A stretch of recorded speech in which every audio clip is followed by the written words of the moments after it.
Buenas noches, siguiendo con el temario de su programa. En esta ocasión vamos a hablar de la relación médico-paciente en pediatría, que difiere en algunas cosas de la relación médico-paciente que se establece entre el médico y el paciente adulto. El pediatra es un médico de atención hospitalaria de consulta externa, especialista en enfermedades de niños y adolescentes, con gran énfasis en el desarrollo del ser humano en su totalidad de manera integral. Por lo general es un líder en la comunidad médica en cuestiones de prevención. La evaluación médica de cada paciente incluye, además de la obtención de la historia clínica, mediante el interrogatorio y la exploración física, una interacción entre tres personas, por lo menos: el niño, la madre del niño, ambos padres y el pediatra. Esta relación se establece de manera bilateral, ponderando siempre el individualismo del paciente con una influencia cultural. En el caso del paciente pediátrico se pondera principalmente la relación madre-hijo. La interacción, como decíamos hace un momento, se da entre tres personas por lo menos: paciente, médico y familiar, y la comunicación es la base de esta interacción terapéutica, es el punto más importante. El resultado de la valoración clínica depende en gran medida de los fenómenos de comunicación que se presentan durante el desarrollo de la entrevista, entre el médico, entre el familiar y entre el paciente. Los aspectos de la obtención de información, la integración del diagnóstico y la efectividad del tratamiento dependen de una comunicación asertiva.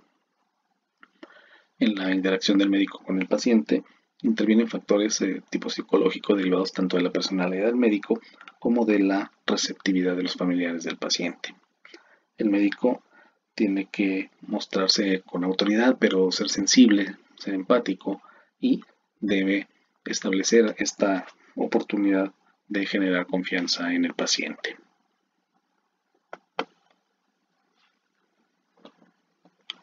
El rapport se establece cuando se produce una colaboración y comprensión mutua que favorece la confianza y el respeto hacia el médico. La relación médico-paciente es adecuada en la medida en la que el médico tiene conciencia de lo que está comunicando con su lenguaje y con sus actitudes. Existen, como ustedes saben, dos tipos de comunicación: la comunicación verbal, que se refiere al lenguaje hablado en el intercambio de la información, y la comunicación no verbal o lenguaje corporal, que se refiere al tono, inflexiones de la voz, expresión facial, movimientos corporales y posturales, y esta puede ser voluntaria o involuntaria. Cuando se logra la aceptación respetuosa de la autoridad del médico y se dan las bases para que ese factor placebo de la personalidad del médico sea un factor que ejerza su efecto para lograr una buena relación médico-paciente. Existen algunas metas o algunos objetivos de esta relación médico-paciente. Básicamente, atenuar la ansiedad de los familiares, tratando de establecer una relación cordial y comprensiva con ellos, y obtener la información en base a preguntas que se formulen de manera adecuada para que el paciente y el familiar puedan entender lo que nosotros queremos investigar. Durante la entrevista se sugiere que exista un periodo inicial de carácter social en el cual uno se presente, trate de establecer un vínculo de confianza con el paciente y con el familiar, utilizando un lenguaje llano, un lenguaje adecuado para la edad del paciente, para la edad del familiar, para su nivel sociocultural, tratando de no ser solemne o autoritario, tratando de no prejuzgar, de no rebatir o polemizar durante el desarrollo de la entrevista, proporcionar tiempo de tribuna libre al final de la entrevista para que el paciente ahí pueda tratar de disipar sus dudas, tratar de disminuir su ansiedad y que nos pueda hacer las preguntas que considere necesario. También se sugiere no prometer sin bases sólidas para cumplir lo que se ofrece, no establecer pronósticos a la y se va sin tener las bases para hacerlo de manera adecuada. Se debe siempre observar el lenguaje corporal y extraverbal del entrevistado, ver sus actitudes, sus gestos, exclamaciones, bloqueos, llanto, risa, y correlacionarlo con el contenido del relato o de las circunstancias de la entrevista.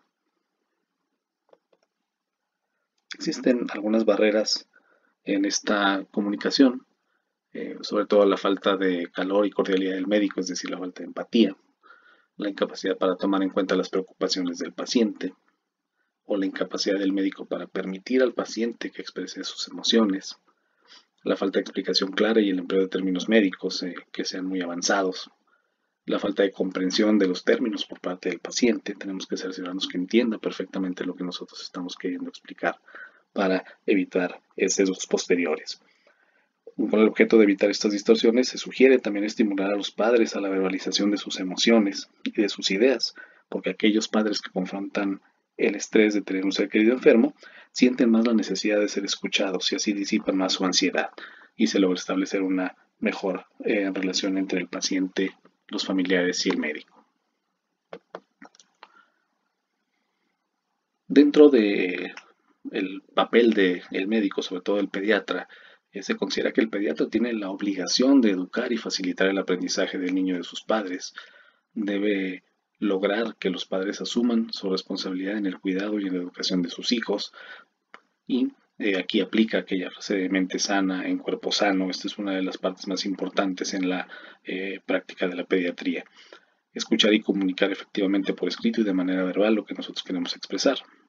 Expresar en términos y conceptos claros, con un lenguaje objetivo, condensando nuestras opiniones y recomendaciones con la finalidad de evitar el exceso de información que pueda distorsionar lo que nosotros queremos establecer. Se cometen errores durante el curso de la entrevista médica, durante el curso de la relación médico-paciente. Un hábito desafortunado en algunos médicos consiste en no hablar con los niños, sino solo hablar con los padres. Esta actitud aumenta en relación inversa con la edad del niño. Desde la edad preescolar el niño debe recibir algunas explicaciones sobre la naturaleza de lo que se va a hacer, de su enfermedad y del plan de tratamiento, especialmente en aquellos pacientes que requerían en el momento de una intervención quirúrgica. Se debe realizar el interrogatorio de manera ordenada, porque cuando lo hacemos de manera desordenada podemos cometer también una serie de errores. Y otro error que se comete comúnmente es no explicar de antemano los procedimientos que se van a realizar.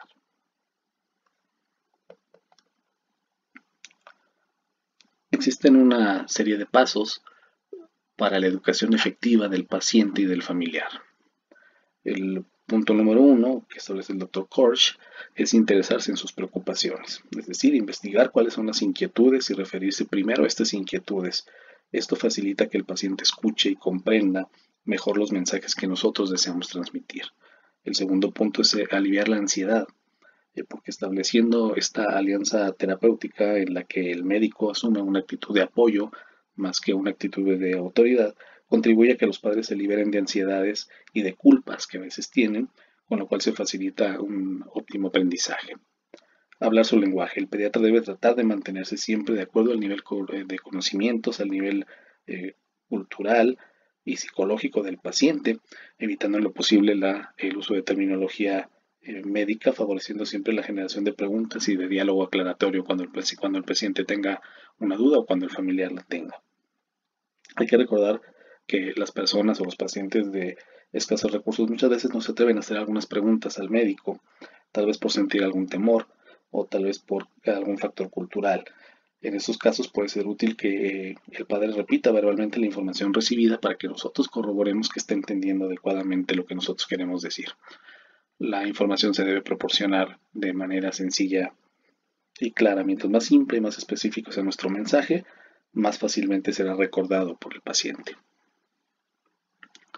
Vamos a pasar ahora a los aspectos del examen médico del niño. Como en otras áreas de la medicina, en la pediatría el examen clínico debe iniciar con la inspección dirigida tanto al niño como a los padres. Esto va a propiciar que exista un ambiente en el que el paciente se acostumbre al médico. Por lo tanto, es recomendable que el médico promueva un periodo breve de interacción social en la que se dirija al niño por su nombre, por su apodo o por su diminutivo, preguntándole, por ejemplo, cómo te gusta que te digan o cómo te dicen en tu casa. Crear un clima amistoso que facilite la inspección. ¿Sí? Quizá tal vez una de las mayores fuentes de información clínica sea esto, lograr esta relación de alguna manera de complicidad entre el médico y el paciente. Durante el curso del examen, el niño puede tener diversas actitudes, puede mostrar diversas actitudes. El pediatra debe estar preparado para encontrar en el niño una variedad de respuestas ante su acercamiento que no necesariamente faciliten el estudio. El paciente puede mostrar una actitud de colaboración activa, puede mostrar también una actitud de sumisión resignada, de resistencia pasiva o de rechazo activo y violento ante la exploración física durante el examen de este paciente. Si finalmente no se consigue que el niño reaccione amistosamente, el médico tiene que continuar su examen de manera suave pero firme, de manera tal que el paciente finalmente se adapte a lo inevitable que será hacer la exploración física completa. Una parte importante para que se logre este objetivo es que el médico tiene que tener las manos limpias y con una temperatura adecuada. Las manos deben estar tibias para iniciar el contacto físico con el paciente. El médico siempre tiene que considerar las características propias de la etapa del desarrollo que vive el niño, del desarrollo del paciente y sus rasgos de temperamento bajo la influencia de la enfermedad que está sufriendo.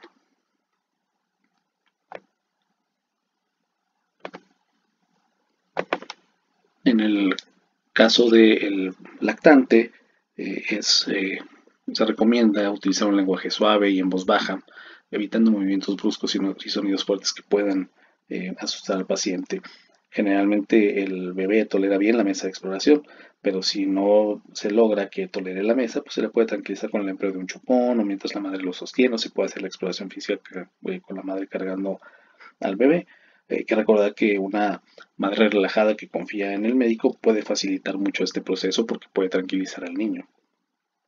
Quizá la madre sea la más indicada para, por ejemplo, ponerle el termómetro al bebé bajo la axila o, bueno, en el caso de los termómetros orales en su cavidad oral. Siempre se recomienda que el examen físico siga una secuencia que principie siempre con las maniobras menos molestas para el paciente y culmine con aquellas que se puedan asociar a dolor o alguna molestia como el examen de oídos o el examen de garganta. El paciente que está entre los 6 y los 19 meses de edad es un paciente que reviste ciertos problemas para la exploración física. En estos casos, lo que se sugiere es permitir al paciente tocar el estetoscopio, jugar con la lamparita o jugar con el lavatelenguas. En este grupo de edad los niños normalmente reaccionan con aprensión ante las personas extrañas, se resisten a separarse de su madre. Si a pesar de que nosotros le permitamos jugar y tratemos de establecer un ambiente de confianza, el niño se resiste a ser examinado en la mesa de exploración, también se puede hacer mientras está sobre el regazo de su madre y en el campo visual que no se encuentre la cara del examinador para favorecer esta relación de confianza. El grado en la que el niño se resiste a ser explorado tiene una relación directa en la mayoría de las veces con su edad cronológica y no con una actitud que sea necesariamente del familiar sobre esta exploración física.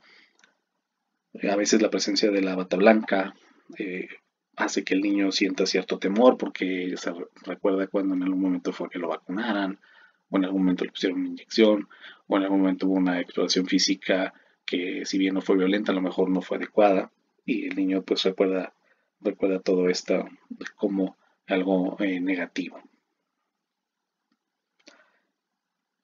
Durante este lapso también el médico puede considerar otros aspectos como si el niño está limpio o sucio, si el niño viene bien vestido o no, si la madre le proporciona su chupón cuando se muestra inquieto, si lo llama con cariño o si lo llama despectivamente. Estas observaciones que uno puede ir haciendo durante el desarrollo de la entrevista puede agudizar la percepción que tengamos y puede influir en nuestras propias reacciones hacia la madre en relación a su comportamiento. El caso del preescolar, generalmente ellos pasan por un periodo de posicionismo que dificulta su estudio y pone a prueba la paciencia del examinador. Ahí lo que se recomienda es hablarle suavemente, explicando siempre el procedimiento que se va a realizar. A veces se puede intentar distraerle con algo que le interese, hablarle de alguna película, de algún programa de televisión, o hablarle de sus intereses, qué le gusta jugar, qué le gusta hacer. Se tiene que asegurar que el procedimiento es inevitable, pero que se va a realizar de manera rápida y con un mínimo de molestias para él. Hay que siempre desalentar a la madre, al padre o al familiar a que amenace al paciente, sobre todo aquellos que si no te portas bien el doctor te va a inyectar, si no te portas bien el doctor se va a enojar, si no te portas bien te voy a dejar aquí. ¿Por qué? Porque esto produce respuestas de menor colaboración y termina minando la relación médico-paciente. En el caso eh, de que esto suceda, entonces nosotros tenemos que intervenir y pedir a la madre que no lo haga porque eso no favorece la intervención. Aunque el preescolar puede aceptar colocarse en la mesa de exploración y colaborar con menos ansiedad, lo que se recomienda es que se haga generalmente sentado y si es necesario acostarlo más adelante, pero siempre sentado para que el niño pueda ganar cierta confianza. Se puede platicar con él para investigar el conocimiento que posee de su cuerpo, la amplitud de su vocabulario, su coordinación motora. Después de los 4 años se puede hacer una exploración más dirigida para la evaluación de la capacidad intelectual y de las condiciones emocionales, y eso se facilita mediante el dibujo. Ya en la edad escolar se sugiere que nos dirijamos al paciente explicando lo que está haciendo paso por paso. En el caso que tengamos que retirar la ropa, aquí se sugiere o se recomienda que no se haga de manera abrupta, que se vaya haciendo de manera gradual y de preferencia pedir a la madre que sea ella quien la retire, respetando siempre el sentido de pudor que puede ya en estos casos ya estar aumentado en algunos de ellos. Durante este examen físico en este grupo de edad se puede averiguar cuáles son las actividades que al niño le gustan o cuáles son las actividades que realiza en casa o en la escuela, si es que ya va a la escuela, sea su propio desarrollo. Si habla y actúa de acuerdo a su sexualidad, siempre a un lenguaje adecuado que puede indicar el deseo de ser considerado más pequeño, si utiliza lenguaje pueril, por ejemplo. También aquí procede que se facilite la expresión de temores o preocupaciones sobre su cuerpo y otras cuestiones después de que logremos ganar la confianza del niño. Un niño escolar con una inteligencia normal conoce los datos como edad, su fecha de nacimiento, su cumpleaños, su domicilio, el nombre de su escuela. Y aquí la comunicación verbal adquiere mayor importancia y facilita la obtención de información valiosa cuando hablemos de hechos y actividades recientes, sus gustos y aficiones, expectativas con sus amiguitos de la escuela, con sus maestros, con sus hermanos, qué planes tiene para hacer, no sé, el fin de semana o en otro momento. En el caso del prepúbero o del adolescente, tenemos que evitar usar un lenguaje coloquial, es decir, no irnos ahí sí al nivel de, por ejemplo, ¿qué onda, güey? ¿No? Que es muy común que pueda suceder. Tratar siempre con respeto al paciente, facilitar la comunicación franca. Durante el examen del adolescente hay quien sugiere que no estén presentes los padres en el mismo cuarto para que se facilite una comunicación más franca. No es raro que los varones puedan expresar dudas y temores de posibles desviaciones en su desarrollo y que las niñas tengan inquietudes semejantes relacionadas, por ejemplo, con la menstruación, con sus caracteres sexuales secundarios. Eh, y, por ejemplo, a la hora de hacer el examen pélvico, pues siempre debe hacerse con la adecuada preparación del paciente, siempre en presencia de alguien acompañándonos, ya sea la enfermera o el mismo familiar, una vez que le permitimos ya regresar a la sala. Eh, no se recomienda que el pediatra trate de ganarse la confianza del adolescente utilizando modismos o palabras que no son propias de la edad del médico, porque aquí se arriesga el médico a quedar en ridículo y eso puede hacer un poco más difícil la comunicación con el paciente.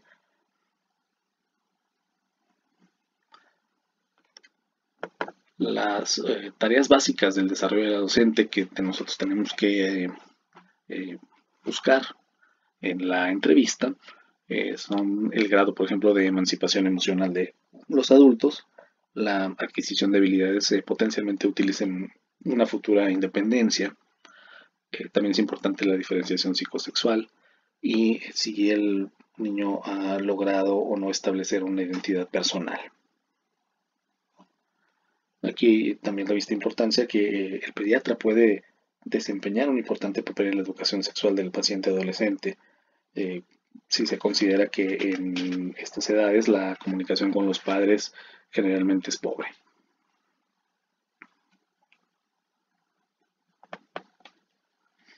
En cuanto a la salud mental, existen algunas situaciones por las cuales los padres pueden solicitar una entrevista médica. Hay 3 grupos en los que se pueden subdividir los tipos de padre.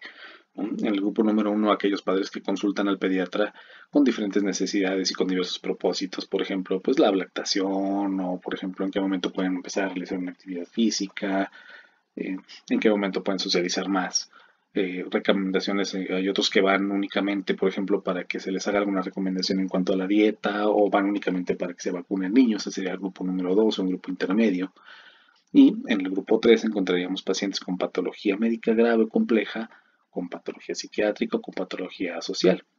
En este último grupo de pacientes, aquí se requiere una referencia a un sitio apropiado o con un subespecialista adecuado para que pueda ayudar en esos casos. Proporcionar una orientación más allá de los aspectos puramente médicos, sobre todo en el primero y en el tercer grupo, porque estos dos grupos consisten en familias que caen dentro de los límites de la normalidad y que desean, además de la atención estrictamente médica, una orientación respecto a problemas que puedan ser normales, por así decirlo, en la crianza de sus hijos. Quieren y aceptan la ayuda en el área del desarrollo psicomotor y en los problemas de la relación entre padres e hijos. Aquí vale la pena que el pediatra invierta un poco más de tiempo en estos casos para proporcionar esta educación que vaya más allá de estos aspectos puramente médicos, y que esto tal vez puede aliviar sentimientos injustificados de ansiedad y de culpa en los padres del niño.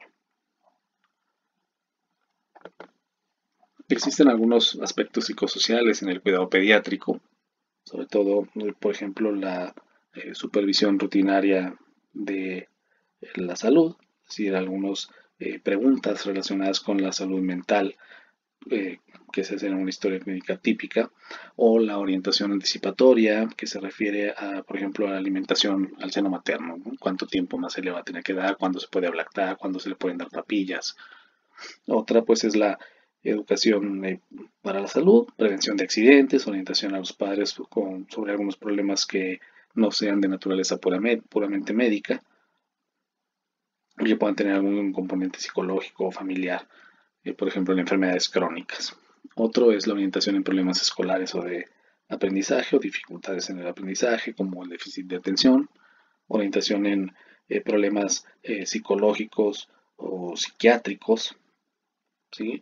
Problemas que sean meramente emocionales, como el intento de suicidio en el adolescente que pueda tener potencialmente estas ideas suicidas, y orientación respecto a problemas psicosomáticos como dolor abdominal previo a un examen escolar o en situaciones de estrés. Existen algunos fenómenos interpersonales que tenemos que considerar en la relación médico-paciente. Por ejemplo, la identificación excesiva con los pacientes, es decir, ir más allá de esta relación de confianza y generar vínculos que sean un poco más estrechos y que en un momento dado puedan afectar esta relación. El pediatra puede sentir una gran necesidad de ser aceptado por el niño o por el familiar, y en ese caso puede tener dificultad para informarles, por ejemplo, cuando el pronóstico de la enfermedad es malo. El enojo de la familia ante estas noticias puede dirigirse a la figura del médico, y el médico siempre tiene que estar preparado para recibir un trato desagradable. Es parte de nuestra vida como médicos, que nos enfrentamos a pacientes durante el curso de nuestra vida profesional.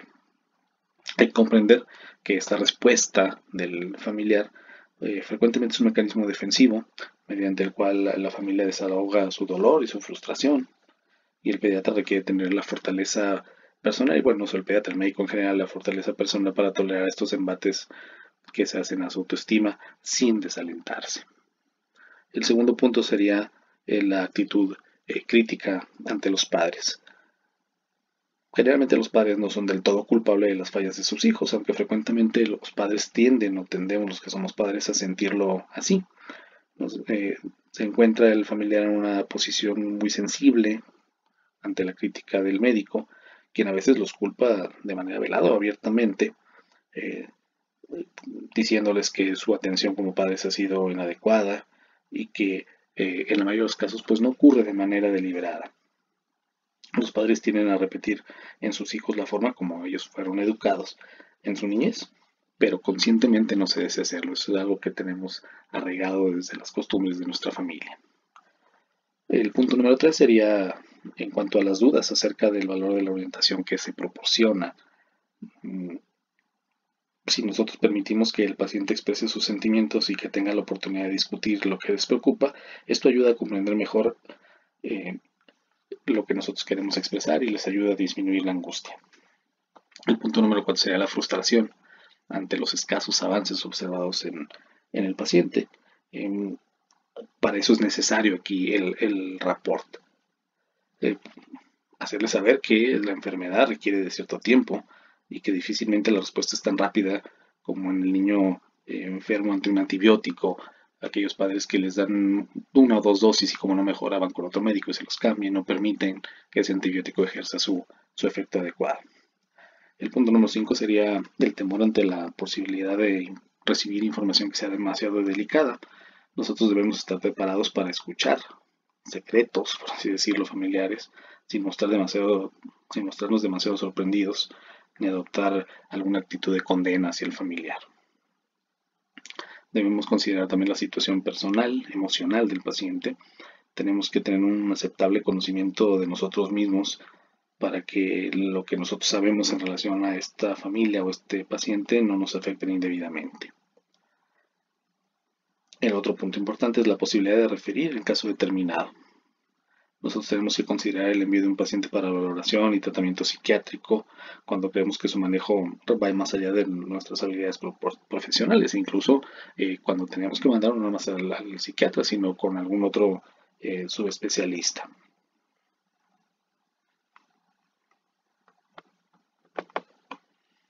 Existen algunas situaciones que llevan al fracaso en la relación médico-paciente. En el ejercicio de este trabajo multidisciplinario de los hospitales, existen algunas situaciones como por ejemplo la prepotencia. Existen pediatras que insisten en manejar a su manera y con las técnicas inadecuadas de los problemas de índole que puedan ser psicosomáticos o psiquiátricos.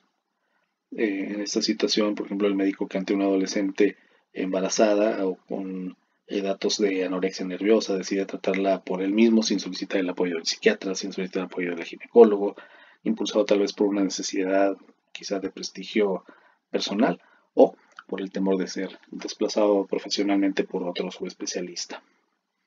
Otro punto es la negación de los aspectos psicológicos, cuando nos resistimos a aceptar que las dificultades emocionales pueden intervenir en el origen de ciertos padecimientos, con manifestaciones físicas, como algunas enfermedades psicosomáticas. Otro punto es el llamado furor psicológico, una actitud que es rara, en la cual nosotros otorgamos una importancia desmedida a algunos factores mentales en ciertas enfermedades. Sí, sería lo contrario de la negación de los aspectos psicológicos. Y finalmente el sabotaje bien intencionado, por llamarlo así, cuando se presenta esto, cuando el médico tiene intervenciones inadecuadas llevado por impulsos pero desafortunados que pueden tener una consecuencia. Por ejemplo, cuando uno se indigna ante un niño que presuntamente es maltratado por los padres y dirigimos hacia el familiar o hacia el padre comentarios hostiles que pueden complicar la atención de estos problemas.